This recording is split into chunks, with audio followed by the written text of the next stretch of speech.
there's a lot of layers to self-talk, aren't there? You feel bad on top of already feeling bad because you're not doing the thing that you want to be doing, or you are doing something you don't want to be doing, or whatever the case is. So it just adds another layer of ick on it. Right. So we should all de-ickify our self-talk. Yeah.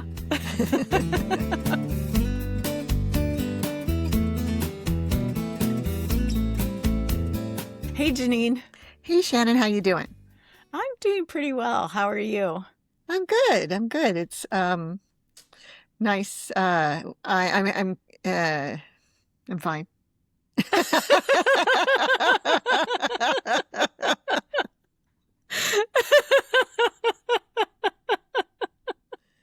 Oh man, the words wouldn't come out right. I'm glad you're fine. No, I'm fine. Oh, that was good. I'm actually feeling a little bit warm because I went for a run this morning later than I probably should have. And we're having a little bit of warm weather. Takes you a little while to cool down. Yeah. Yeah. Well, you look good, so that's good. Well, thanks. That's what matters. Right. There's something, it's better to look good than to feel good. I don't, what is that? That was, Billy Crystal's imitation of Fernando Lamas on Saturday Night Live in the 80s. Wow. Yeah, I'm confident on that. I believe you. Now that you say that, I can totally hear Billy Crystal saying that and like almost see him saying it. It was so funny. But I was thinking about how even though I waited too long to go for a run, I still went for a run, and it wasn't hard to do. And I've been sticking with my 3 runs a week, since I signed up for that Oslo 10K. That's a motivator. Right. Yeah. But also, I think sort of the way I talk to myself about it makes a difference. Oh, that's excellent. So it's the way you sort of frame the upcoming activity in your mind? Yeah. Is that what you mean? Yeah. It's more kind of a encouraging, let's go, let's get this done. It's going to feel great, and it's going to make that race so much better. If I go out today, it's going to make that better. And, like, I actually believe that. It's not like I'm just trying to tell myself that. And in this case, you signed up for that race. You've talked about it publicly. You're going to do the race, right? So it's not like dropping out of the races on the horizon. So think about how much more enjoyable it will be if you actually train for it. Right. Yeah. Right. Oh, that's good. Yeah. It makes me think about 2 things at the same time. One is how I'm still off the yoga bandwagon. I've just not been doing yoga, but I several days a week think to myself, I really should do yoga. Mm-hmm. And then I don't, right? I don't make the time. I enjoy doing it. It's good for me. There's so many reasons, but I'm still not doing it. So I'm wondering maybe if I change the way I think about it or talk to myself about it, if that might make a difference. Yeah. Well, I had a similar thing with editing the podcast for this week. Mm-hmm. And it comes out on Thursday. I like to have it done before Monday so that you can do your part in a timely manner. That has not been happening. It's been like Tuesday. Right. Like, come on, I got to get it done at least by Tuesday. And I realized that the way I was kind of trying to get myself to do it was like, come on, just do it. Like, I should get this done. I need to get this done. It'll be better if I do. But it just has this totally different energy. And this last week, I thought to myself, I'd love to get that done. That would be so great to have that done. And I didn't quite get it done before the weekend, but it was finished early Monday morning and ready for you. And of course, I wasn't ready for it because I wasn't expecting it till Tuesday. Right. So I still haven't done my part. I believe when I texted you, I made sure you were sitting down. That's right. That's right. Because it was such a shock. Yeah. So just making it encouraging rather than sort of like sometimes my self-talk is like, what's wrong with you? Of course, just do it. What's the matter with you? And then it's just so negative. And then I do it to stop myself from battering myself or berating myself rather than doing it in anticipation of the good feelings of having it done or the benefits of having it done. Yeah, I do that. That my workout is still walking the stairs, and I just try to do it twice in a week. Mm-hmm. And sometimes it's like, it's hard to get myself to do it. But it's so quick that I know I always feel better having done it. Like I don't feel good. It doesn't make me feel good, of course. Right. It makes me feel sweaty and out of breath. But knowing that it's done for 3 days or whatever. Emotionally feels good. It feels so good. Right. Yeah. And it's not that it's so hard to do. So that's an interesting thing. Thinking about the benefit is helpful. And gosh, with yoga, I have tons of benefits. I mean, there's so many, yet it's still, I haven't been doing it.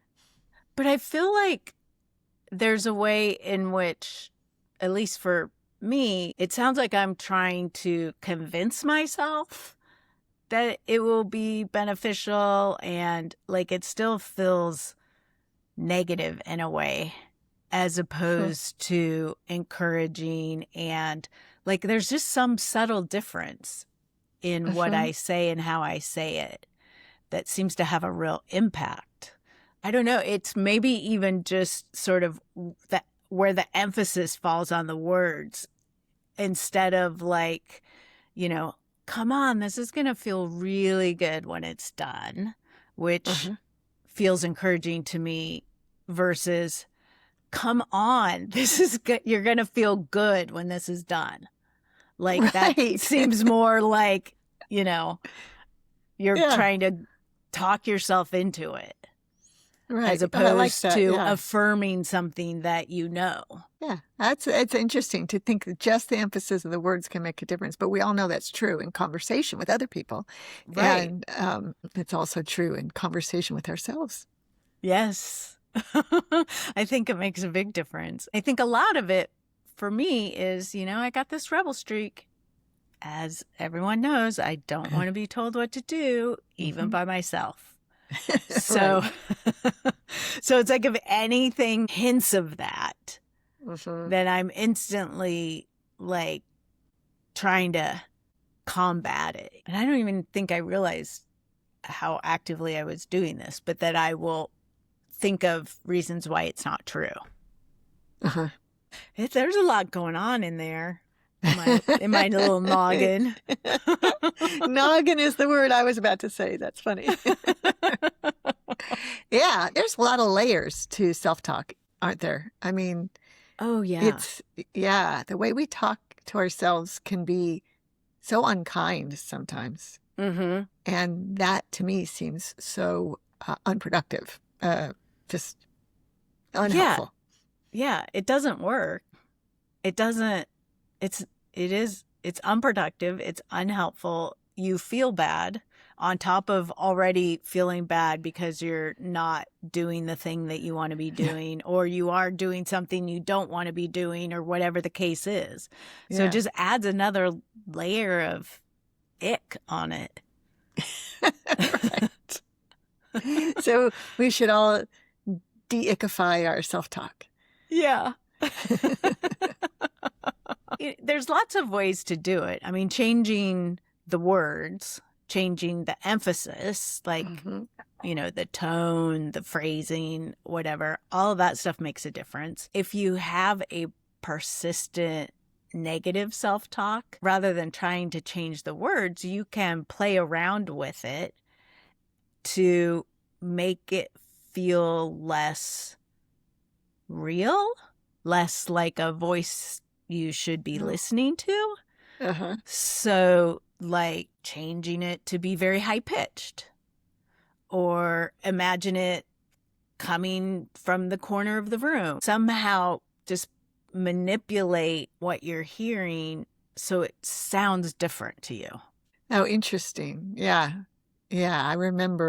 I feel like I remember some of these NLP techniques, and like a Mickey Mouse voice being part of it, right?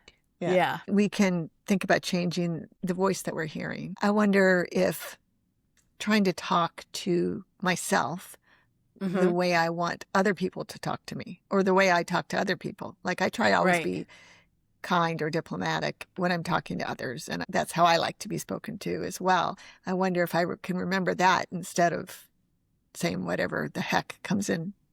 I think of whatever negative thing, like, well, it's part and parcel with what we started talking about, just being conscious of how we're talking to ourselves, and be kind, and that can be really motivating.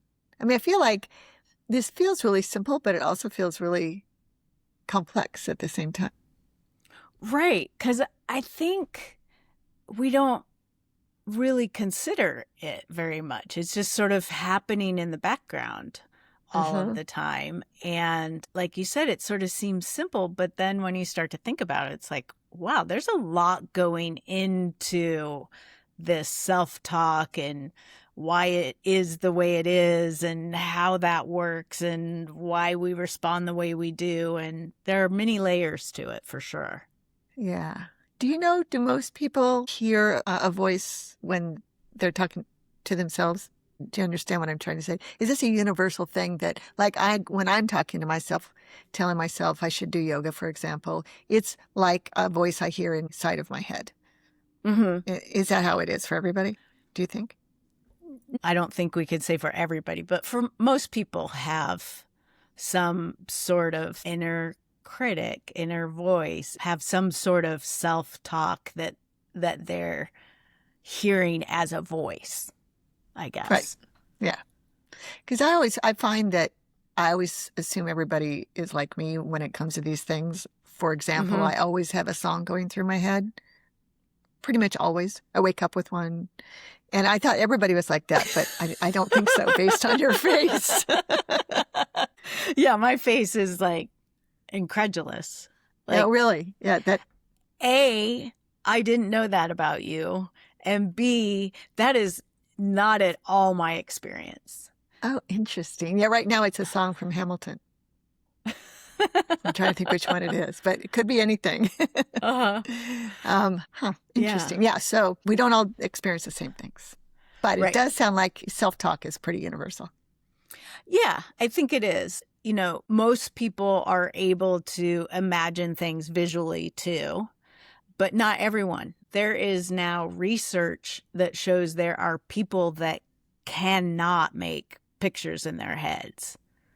Like, they just can't. And there's a name for it. I can't think of what it is. But most people, you know, if you say, imagine a certain scenario, they're able to create some sort of experience in their minds. Interesting. Yeah, I don't think I'm very visual inside my head, but yeah, I could be wrong. I imagine conversations a lot, but I don't usually see them happening. Oh, interesting. So you're just hearing sort of what's being said. Yeah. As opposed to seeing people having the conversations. Right. Yeah. Yeah. I think that's not atypical. Yeah. Do you see the conversations visually? If I'm imagining a conversation, I don't think I'm necessarily seeing it. I guess it depends on what I'm focusing on. Am I focusing on what's being said, or am I focusing on the situation and why this conversation is happening? Right. There's a lot going on in there. In that noggin. But I did find it really interesting to notice that, because I'm really bumping up against my inner rebel toddler who does not want to be told what to do these days, like really bumping up against that. And it finally occurred to me today that, hey, maybe I'm approaching this in a way that's not helpful. Right. Like, how would you actually approach it with a toddler? Right. A real toddler. Yeah. Right. Which can be really helpful to think about. Especially if that's who you're warring with in your head. Right. Right. Oh, yeah. I think this is interesting. I'm going to start to pay attention to that and particularly try and see if I can't get a yoga practice in. Just one would be fine before I podcast with you next and see if maybe I can make the self-talk be more conducive to that. Well, I would start, not to just call you out right now, but I would start by maybe rephrasing what you just said. I said, I think I will see if I can. What did I say? I don't know what I said. You said, I'll see if I can make myself. Oh, yeah. Okay. What would be a better verb in this context? Persuade myself? No, I don't. I think what would be important is for you to get in touch with why you want to have a yoga practice, why you would want to do it, and to remember what feels good about it. Right back to get in touch with what's important. I think, that just keeps coming up every episode, from photos to yoga, and everything in between. Well, we would love to hear from you, our listeners. Do you talk to yourself in a kind way? How do you encourage yourself? You can let us know on Facebook, Instagram, and YouTube at Getting to Good Enough. You can send us an email to gettingtogoodenough@gmail.com, or you can leave us a message at 413-424-GTGE. Until next time, this is Shannon Wilkinson in Portland, Oregon. And Janine Adams in St. Louis, Missouri. And we hope that good enough is getting easier for you.